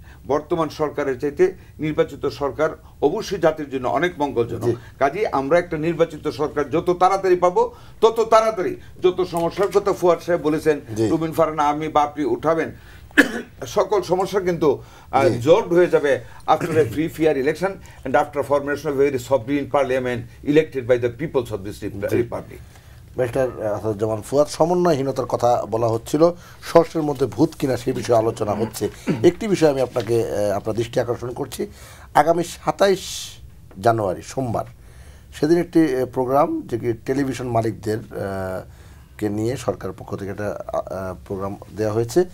এর মধ্যে বেশ কয়েকজন, যেমন আরিফ হাসান তিনি জেলখানায়, সায়েম সোভার আরবির তিনি দেশের বাইরে, কামাল আহমেদ মজুমদার জেলখানায়, কৌশিক হোসেন তাপস তিনি জেলখানায়, শফিকুর রহমান তিনি দেশের বাইরে, মহিবুল হাসান চৌধুরী পলাতক, এই লোকগুলো কিন্তু সেখানে আমন্ত্রণ করা হয়েছে। কারা করছে? এটা কি সমন্বয়হীনতা কিনা? প্রতিটা ক্ষেত্রে আমি একটা উদাহরণ আপনাকে দিলাম, মানে এই যে সমন্বয়হীনতা বলা হচ্ছে, এই একটা উদাহরণ আপনাকে দিলাম, এই বিষয়গুলো কেন?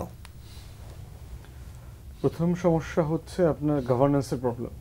এটা আমাদের একটা কালেকটিভ ফেলিয়ার গত 53 বছরের। যারা রাজনৈতিক দল আকারে দেশ শাসন করেছেন অথবা রাজনীতির বাইরে দেশ শাসন করেছেন, হিস্টোরিক্যালি আমাদের গভর্নেন্স ভেরি পুয়ার। একটা রাষ্ট্রের গভর্নেন্সকে ডেভেলপ করবার জন্য যে স্কিল দরকার হয়, এটার জন্য কয়েকশো বছরের প্রয়োজন হয়। সে অভিজ্ঞতার মধ্য দিয়ে আমরা এখনো যাই নাই। এই গভর্নেন্সের সংকটের কারণে আপনি দেখবেন, আপনি তো একটা এক্সাম্পল দিয়েছেন, এর আগে দেখেন যে নিউ এজের সম্পাদক নুরুল কবির ভাইকে এয়ারপোর্টে আটকিয়েছিল, কারণ আগে থেকেই তাকে স্টপ করবার একটা রেড বাটন ওখানে চাপা আছে। তো যখনই তার পাসপোর্ট স্ক্যান করছে, ওই রেড লাইট জ্বলে উঠছে আর কি, যে ভারতের শত্রু, আওয়ামী লীগের শত্রু এখন বন্দর পার হচ্ছে আর কি, এরকম কিছু একটা আর কি। এখন সমস্যাটা হচ্ছে যে আপনি রাষ্ট্রের যে টোটাল ব্যুরোক্রেসি, যে মেকানিজম, এটা তো আসলে বদলে যায় নাই। আপনার কিছু রদবদল হচ্ছে, পরিবর্তনের চেষ্টা চলছে। টোটাল ধরেন প্রজাতন্ত্রের কর্মচারী আছে এখন 17-18 লক্ষ। এর ভিতরে ধরেন 80% আওয়ামী লীগের ডাইরেক্ট রিক্রুট অথবা বেনিফিশিয়ারি।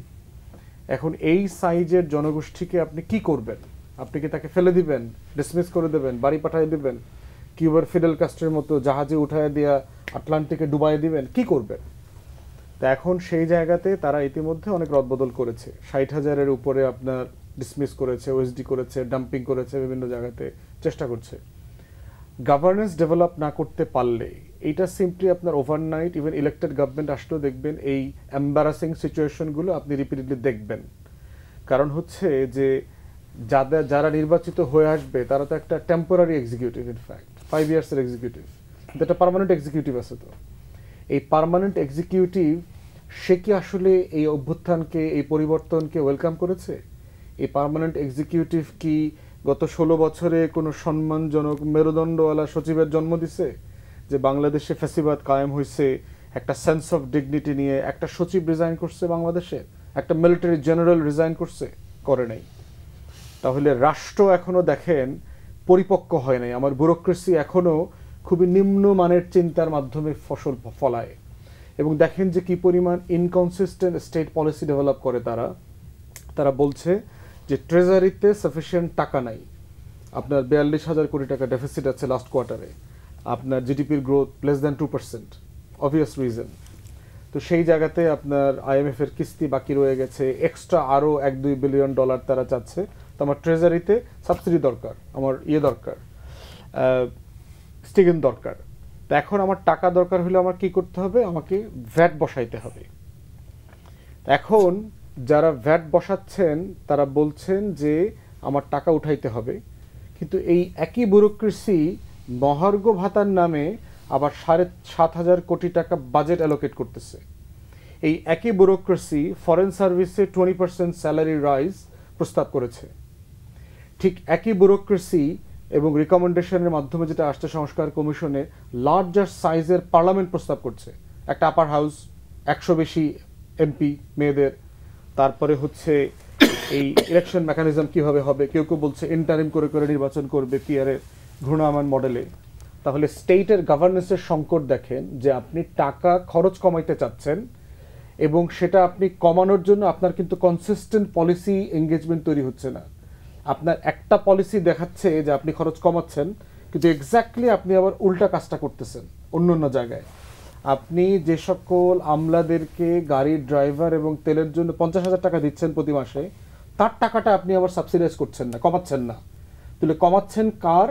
টিসিবি ট্রাকের পিছনে 4 ঘন্টা 6 ঘন্টা দাঁড়ায়া রোদে বৃষ্টিতে শীতে যেই গরিব মানুষগুলো, টং দোকানে রিক্সাওয়ালারা, ভাসমান মানুষ চাল ডাল কেনে 1,500-2,000 টাকায়, তার উপরে আপনি ট্যাক্স বসাইছেন। তাহলে কনসিস্টেন্সি কোথায় আপনার পলিসির? এই পলিসি কনসিস্টেন্সি নাই। অধিকাংশ আমলারা বাংলাদেশের জনগণকে 2 আনার মানুষ মনে করে না, পলিটিশিয়ানদেরকে মনে করে না। আমলাদের সাথে যদি কথা বলেন প্রাইভেট ফ্যাক্টরে, আপনারা বলবে কিভাবে তারা তুচ্ছ তাচ্ছিল্য করে পলিটিশিয়ানদেরকে, এবং পলিটিশিয়ানরাও স্যাডলি পলিসি এঙ্গেজমেন্টে আমলাদেরকে ধরতে পারছে না। আপনি দেখেন পলিটিশিয়ানরা যত না নির্বাচন নিয়ে কথা বলছে, তার থেকে অনেক কম বিচার নিয়ে কথা বলছে। তার দলেরই তো 15-16-20,000 নেতাকর্মী খুন হয়েছে। দেখেন কোন সিরিয়াস ডিবেট পলিটিশিয়ানদের মানে আপনি কি বলবেন, মানে জানায় বা যোগ্যতা কোনো ঘাটতি আছে? যোগ্যতায় না, মানে তাদের প্রায়োরিটি না। মানে আমার 20,000 নেতাকর্মী রক্ত ঝরছে, এইটা আমার প্রায়োরিটি না। এটা হচ্ছে আমার মই বেয়ে ওঠার, এক একটা লাশ হচ্ছে আমার মই বেয়ে ওঠার ক্ষমতা যাওয়ার সিঁড়ি। তো এই জন্য দেখবেন যে আমার ফোকাস কোথায় রাষ্ট্রের। যত না নির্বাচন নিয়ে কথা হচ্ছে, তত কি ভ্যাটের আলোচনা আমরা শুনেছি? যে ভ্যাট বাড়ানোর কারণে আমার নিম্নবিত্ত, শ্রমজীবী, গরিব মানুষ টং দোকানে যে 10 টাকা দিয়ে চা খায়, তাকে 13 টাকা দিয়ে চা খাইতে হবে। যে একটা বিস্কিট খায় 20 টাকা দিয়ে, তাকে এটা 25 টাকা দিয়ে খাইতে হবে। এটার প্রসেস নিয়ে কি আমরা কথা বলেছি? বেক্সিমকো গার্মেন্টস বন্ধ হয়ে যাওয়ার কারণে 36,000 শ্রমিক বেকার হয়ে গেছে। 36,000 তো শুধু শ্রমিক না, 36,000 পরিবার। তাহলে এইটার পলিসি এঙ্গেজমেন্ট কোথায় পলিটিক্যাল পার্টির? নির্বাচন নিয়ে কথা বলেন, কোনো সমস্যা নাই, কিন্তু রাষ্ট্রের জায়গা থেকে আমরা বারবার গভর্নেন্সের যে ফেইলিউরগুলো দেখতে পাচ্ছি, সেগুলো নিয়ে জনগণের সাপেক্ষে সিরিয়াস কোনো ডিসকাশন আমরা দেখতে পাচ্ছি না। তাই আপনি যেটা এখানে বলেছেন, এটা খুব সিম্পল জিনিস। এর আগে দেখেছেন আপনাদের সাংবাদিকদের অ্যাক্রেডিটেশন বাতিল করেছে। অ্যাক্রেডিটেশন বাতিল করতে একটা ফর্মুলা আছে, একটা প্রসেস ফলো করতে হবে। তো ডিসেম্বরে ওটা এমনি মেয়াদ শেষ হয়ে যাইতো, আপনি রিভিউ করতেন, রিনিউ করতেন। অনেক সময় দেখা গেছে গ্যাপস হচ্ছে। এবং একই এক্সাম্পল দিয়ে আপনার ধরেন বাংলাদেশে ট্যুরিজম সেক্টরে আপনার যারা ইনভেস্ট করেছে, সেন্ট মার্টিনে ধরেন মালদ্বীপ মডেলে পরিবেশ বান্ধব ইনভেস্টমেন্ট করেছে, সাডেনলি বেশি বলে দেওয়া হইল যে ওখানে গিয়ে থাকা যাবে না। তাহলে আমি ওখানে কি করতে যাব? আমি মালদ্বীপে তেলে কেন যাব না? আমি নেপালে কেন যাব না? আমি নেপালে এবং মালদ্বীপে তো এই কারণে যাব না, কারণ ইকুয়াল স্ট্যান্ডার্ডের, কমফোর্টেবল, কনভিনিয়েন্ট, চিপ থাকার, ঘুমানোর, বেড়ানোর জায়গা আমার সেন্ট মার্টিনে আছে। বন্ধ করে দিলেন কেন? ওখানে প্রবাল দ্বীপ নষ্ট হয়ে যাচ্ছে। প্রবাল দ্বীপের দাম বেশি না 3 লক্ষ মানুষ যে বেকার হয়ে বদির লাইনে হাঁটবে, ইয়াবা ব্যবসা করবে, সেটা বিবেচনা নিয়েছেন?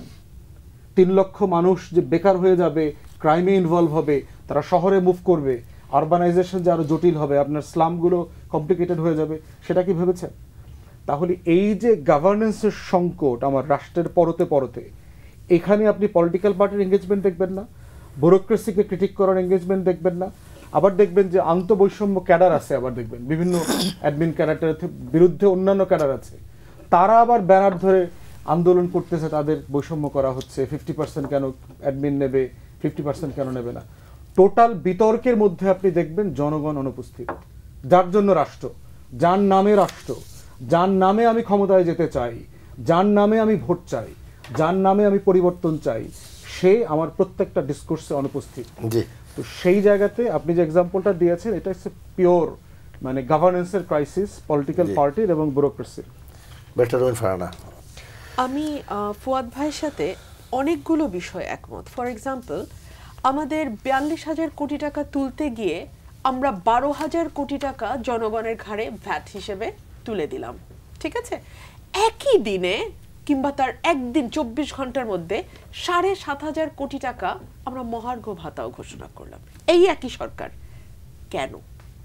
এই যে গুড গভর্নেন্সের কথা কিংবা মানে ফল্টি গভর্নেন্সের কথা আমার ভাই বলছিলেন, এটা কেন? বিকজ এই সরকারটি সামনে কোনো নির্বাচনে অংশ নেবে না, এই সরকারটির মানুষের কাছে গিয়ে জবাব দিতে হবে না, এই সরকারটিকে মানুষ প্রশ্ন করবে না যে কেন আমাকে 20 টাকার জুস 25 টাকা দিয়ে কিনতে হচ্ছে, কিংবা আমাকে 10 টাকার জিনিস 13 টাকা এখন পে করতে হচ্ছে, এটা না মানুষ জিজ্ঞেস করবে না, বিকজ ও তো আর ইলেকশনে যাচ্ছে না। সো সে IMF কে খুশি করার জন্যে কিংবা আর কোনো আলটেরিয়ার মোটিভে সে কিন্তু তার স্বেচ্ছাচারী যে সিদ্ধান্ত সেটা নিতে পারে।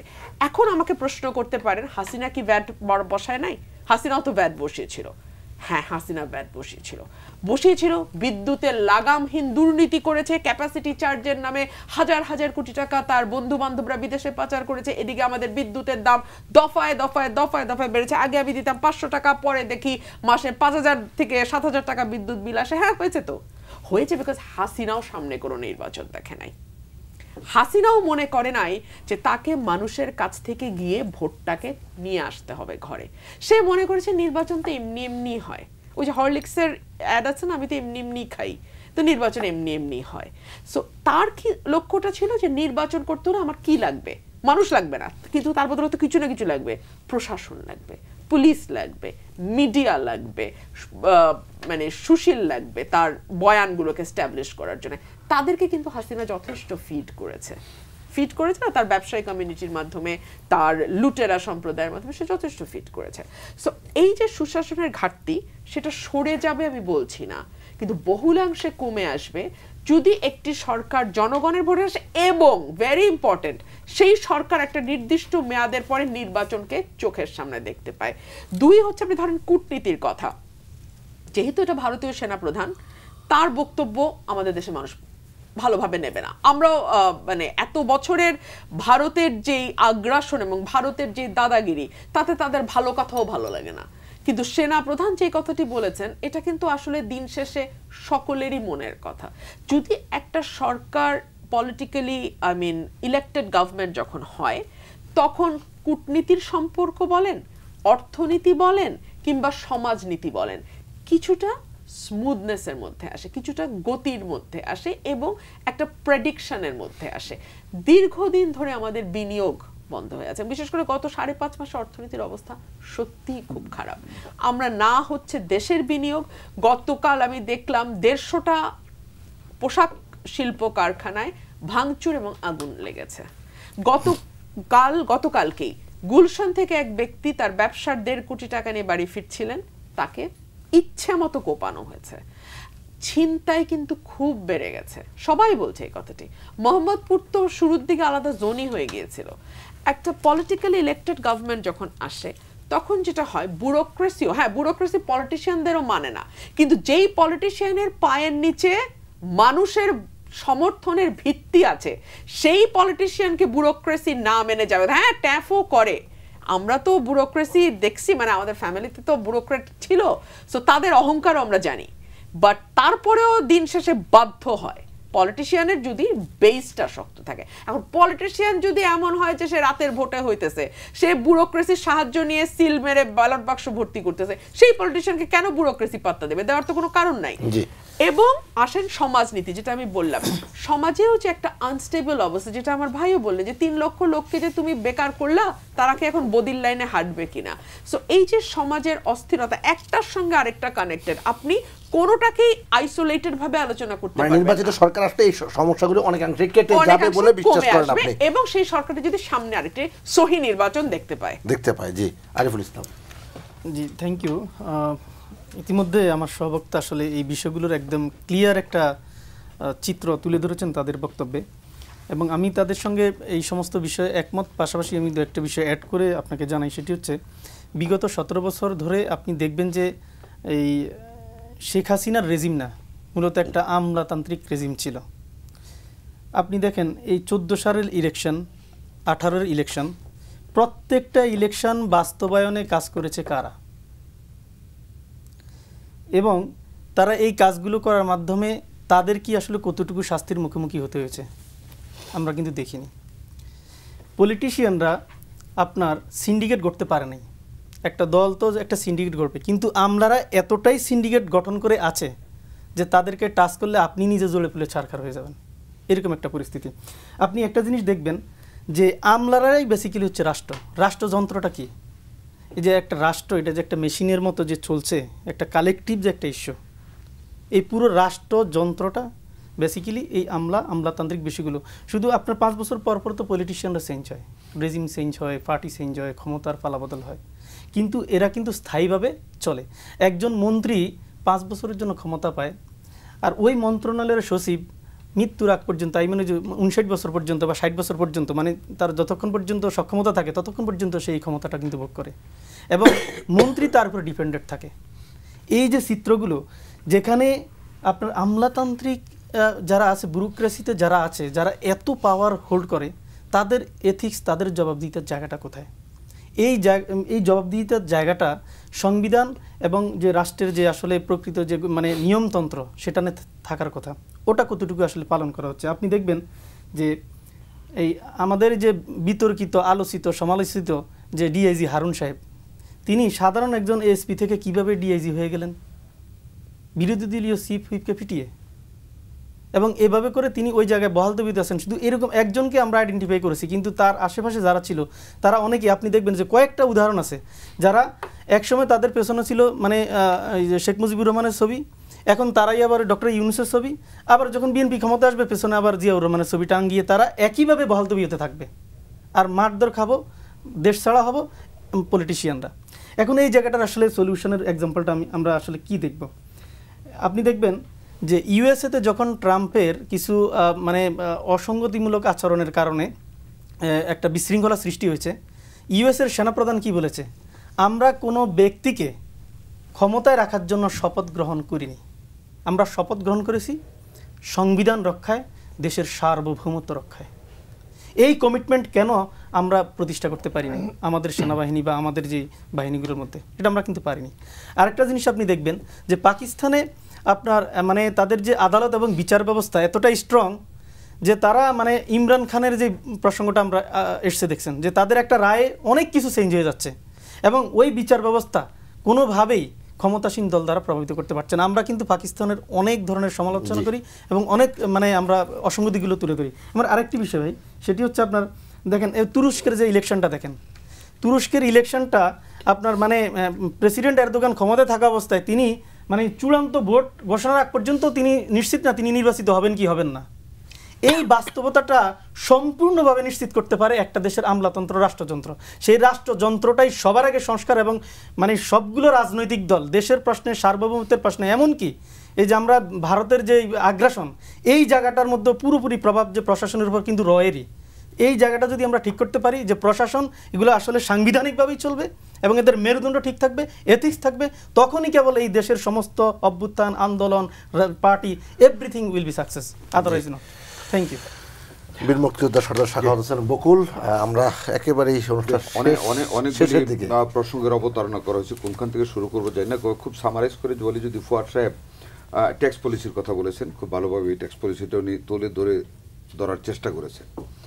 যে ট্যাক্স পলিসিতে জনগণের কথা খুব কমই থাকে বর্তমানে, যে ট্যাক্স পলিসির কথা হচ্ছে। একদিকে খরচ কমানোর কথা বলছে, that is very nice of this government, but আরেকদিকে তাদেরই পাশাপাশি কোনো না কোনো মানুষ প্রদেশ করার কথা বলতেছে দেশে। আমি ব্যক্তিগতভাবে বিভাগেরই বিরুদ্ধে। যদি খরচই কমাতে চান তাহলে মাথাবাড়ি প্রশাসন কী জন্য?